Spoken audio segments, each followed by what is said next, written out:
பையனுக்கு கார் இருக்கணும், அவன் வீடு வச்சுருக்கணும், ஆத்தாப்பா வந்து சாமியாராக போயிடணும், இது முடிஞ்சால் கல்யாணம் அப்படின்னா சொல்கிறா.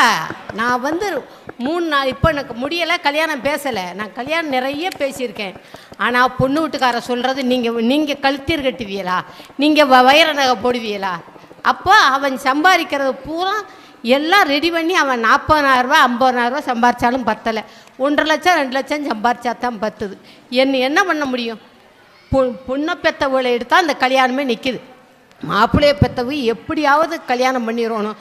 நம்ம மகன் வாழாமல் இருக்கக்கூடாது. அந்த காலத்தில் நான் ஜனங்காக இருக்கையில் ஐயோ பொண்ணுக்கு மாப்பிள்ளைக்கு அவ்வளவு கிராக்கி, அவனுக்கு வேட்டி கட்ட தெரியுமா, அவன் வீட்டில் சோத்துக்கு இருந்தால் போதும் கட்டி கொடுத்தாங்க.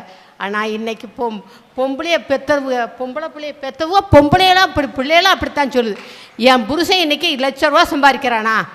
அவன் எல்லாரும் ஐடி கம்பெனிக்கு எங்கே வேலைக்கு போகிறது? அவன் படித்த படிப்புக்கு தான் பிஇ படித்தாலும் அவனுக்கு வேலை கிடைக்கல. அவன் எவ்வளோ கஷ்டம் தெரியுமா?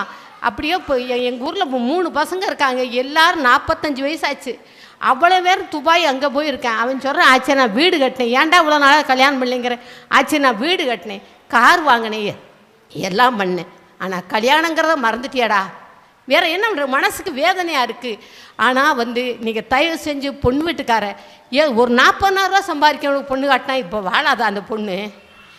இருக்கிறத வச்சு குடும்பம் நடத்தலாம். நம்மளாம் நடத்தலையா? நம்மளாம் ₹5,000 சம்பளம் வாங்கித்தான், 5,000 என்ன 4,000 3,000 சம்பளம் வாங்கித்தான் குடும்பம் நடத்தணும். இன்றைக்கி நம்ம வீடு கட்டலையா, கார் வாங்கலையா, என்ன பண்ணலை? தயவு செஞ்சு பொண்ணை பெற்றவு கொஞ்சம் விட்டு கொடுக்கணும்னு ரொம்ப கெஞ்சி கேட்டுக்கிறேன். ஏன்னா நம்ம இதில் வயசுக்கு வந்த பசங்க ரொம்ப இருக்கிறாங்க.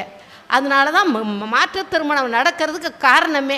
இப்போ எங்கள்தான் 4-3 பசங்க அப்படி பண்ணிட்டாங்க, வேறு வழி இல்லை. அத்தை நான் என்னத்தை பண்ணுவேன், எனக்கு நீ பொண்ணு வாத்து கட்டுங்கிறேன், நான் எங்கே போவேன்?